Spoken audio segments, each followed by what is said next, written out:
Hey, what's going on? It's your humble correspondent, John Ross Marcus Cox, coming back at you today with my second video discussing Oliver Anthony's "Men North of Richmond." The other video I did was just kind of putting it into a broader cultural context and pulling in and showing all the wide-ranging positive reactions from different types of people, different backgrounds, all that stuff, and I was posing a question of, is this song the next step in the brewing cultural revolution that's already underway in the United States of America?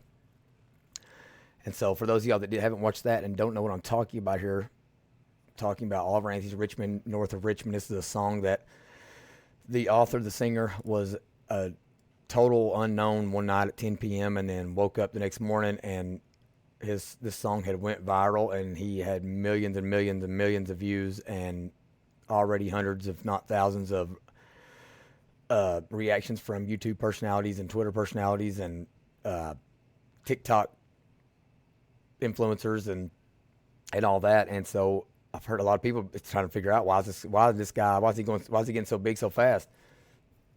In fact, the matter is, it really has nothing to do with how good of a singer he is, or how professional quality his songs are, or videos are.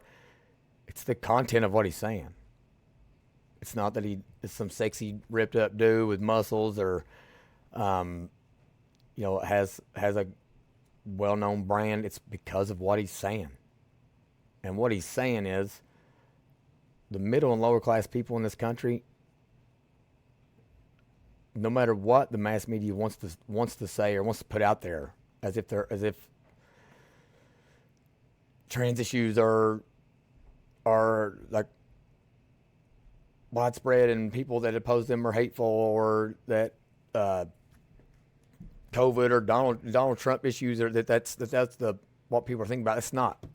Normal people are literally trying to survive right now, trying to feed their families, and trying to stay out of total and utter despair, because the elite in this country, the establishment left, establishment right, Democrats, Republicans, all the rich white people, for the most part, they don't care about us. They don't care about normal people.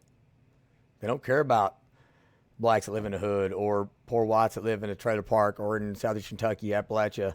They don't care about the Hispanics living in our urban areas that are coming across the border without anywhere to sleep. They don't care.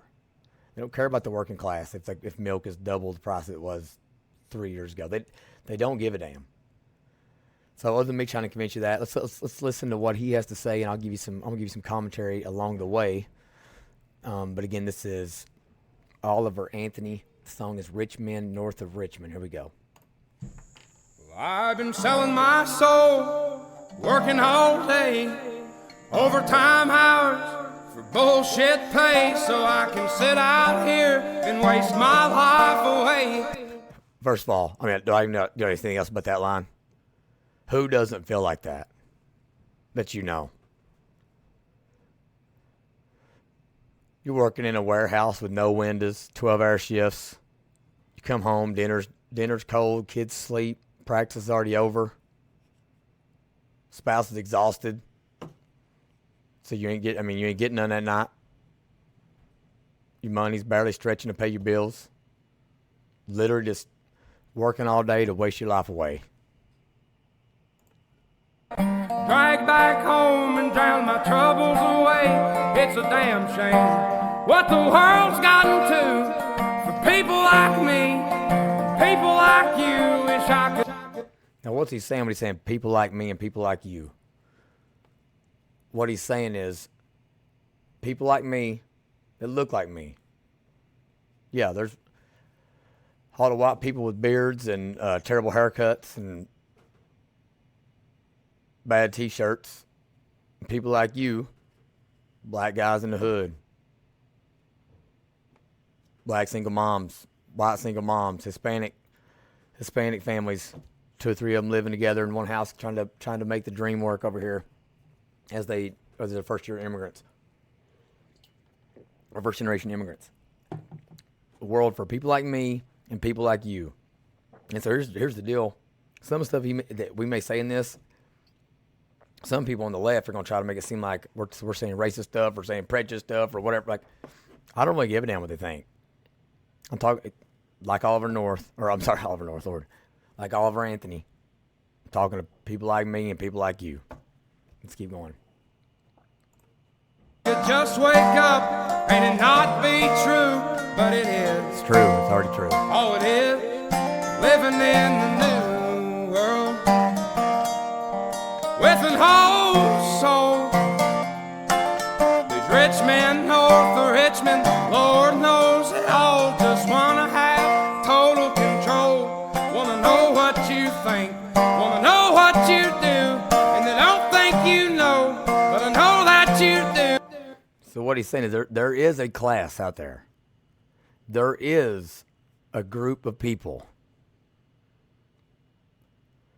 that thinks they deserve to know what you do, what you think, how you do it, who you talk to about it, what you put in your phone, when you go to church, when you go to bed. And they think we don't know.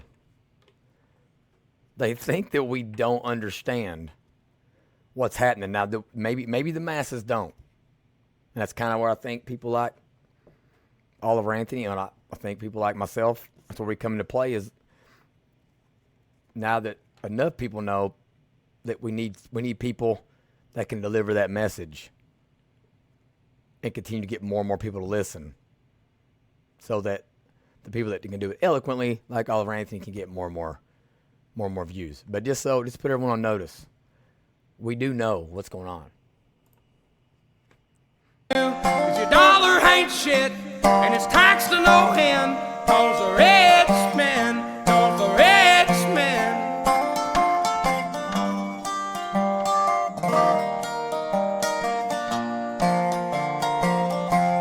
I wish politicians would look out for miners, and not just miners on an island somewhere, Lord. Now, that one right there, he brought the smoke right there. Not just miners on an island somewhere. I gotta assume he's talking about old Epstein. All right, so he's telling all the politicians, how about you stop worrying about getting to Jeffrey Epstein's island to sleep with the miners and commit terrible, atrocious crimes against them, and pay attention to the struggles of our youth, struggles of our coal miners, struggles of our oil rig workers and our manufacturing workers and all that. And so he's basically saying what they would label as conspiracy theorists here, that like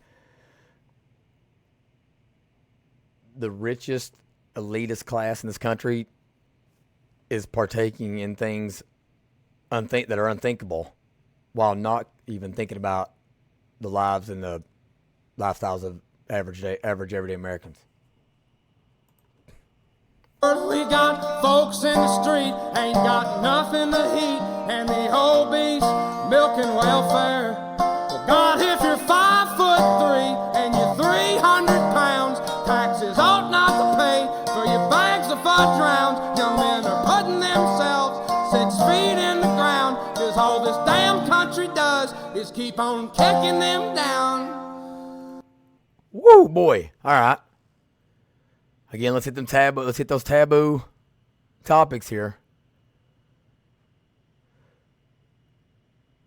Believe it or not, there are those of us that come from a culture of welfare and food stamps that are willing to call spades a spade, okay? Now, unlike most Republicans, I'm going to sit here and act like we need to be cutting food stamps all the way. I mean, like, listen, there's people struggling out there. I mean, really hurting. Like, we don't live in a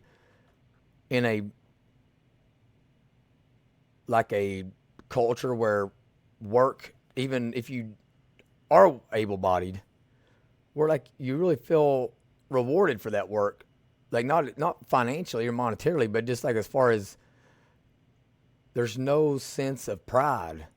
Any industries where you feel pride in what you do, the auto industry, the mining, the coal mining industry, is demonized in the media by politicians and by MSNBC and CNN and also even Fox News. I mean, it's like they're always trying to get away from those things. At the same time, I can say that, hey, food stamps are necessary. Welfare is necessary. That doesn't mean we got to pay for some fat ass dude to buy his ho-hos or his moon pies, his oatmeal cream pies, and just keep stuff in his face.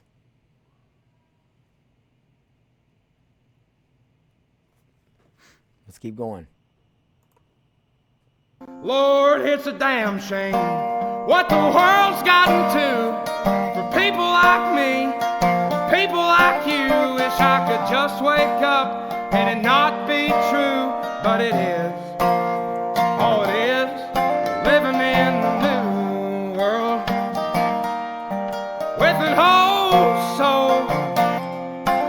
These rich men north of Richmond, Lord knows they all just wanna have total control.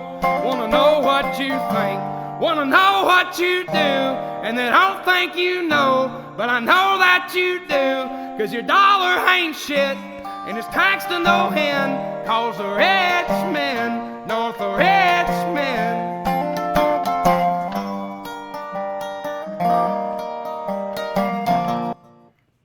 So what he's saying there is, listen, your dollar ain't shit, and you're taxed to death in more ways than just income taxes. You're constantly taxed throughout your day. Every time you buy something, every hour you work, when you're driving from one place to the other and you're sitting in traffic, you're getting your energy taxed and your positive outlook taxed. I mean, when I think hear the word say the word taxes there, what I think of taxes is just being taxed. I mean, do y'all feel what I'm saying? People are just tired. They are taxed. They ain't got nothing left. I think that's why people were so quick to shut down and like be okay with 2 weeks of slow to spread, because honestly, people like society was just tired. They needed a damn break. I mean, we'd been like a 15-year grind. I mean, I was a young adult at the time, when all that went down. I was 34 or whatever. But like from 24 to 34, I can remember that decade was just, I was just tired from trying to make it. So at least to me, when he's saying taxes, yes, is he talking about monetary Uncle Sam taxes? Yes, but I also think he's talking about the pressures and ills in society that are being perpetrated by the people at the top, the Bill Gates of the world, the Mark Zuckerbergs of the world, and the politicians and the snake oil salesmen, all that, the stuff they're putting out there that's taxing everybody's just attitudes and belief systems and all that.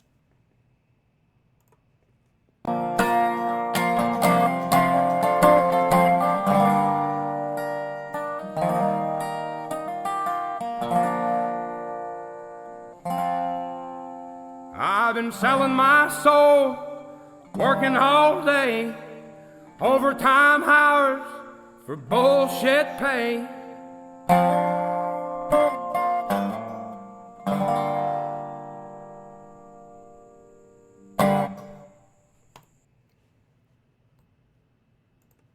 Selling my soul,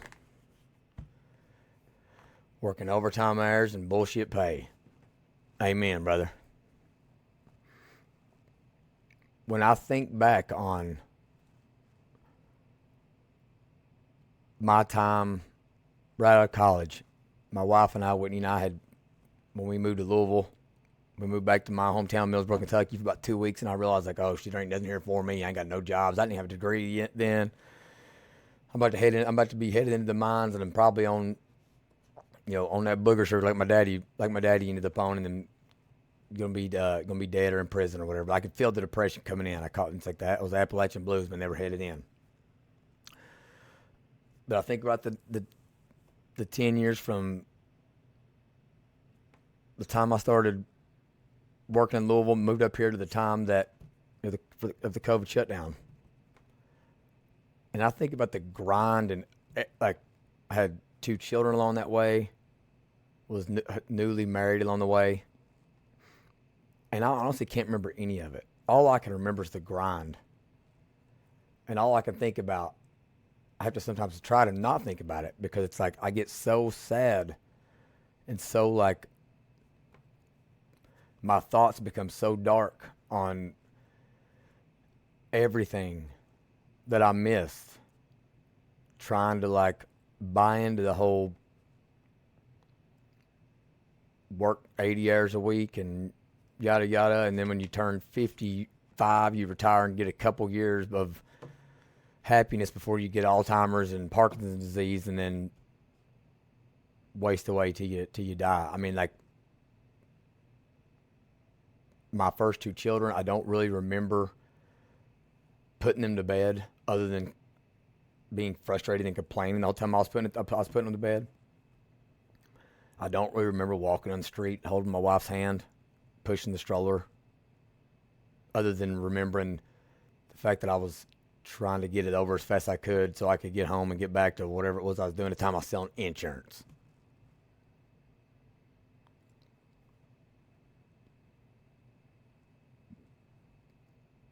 So, to me, what this song is, honestly, it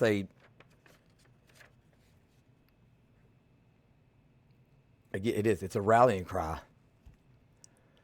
for all the working class people and below in this country: blacks, whites, Hispanics, union workers, coal miners, manufacturing workers,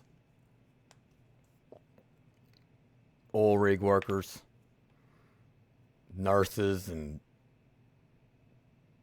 teachers, and I mean, you name it. People working in pawn shops and gun shows, and like it's a rally cry for saying, listen, we can either keep doing what we're doing, and like letting people like Joe Biden, Andy Beshear, or even other popular Republican names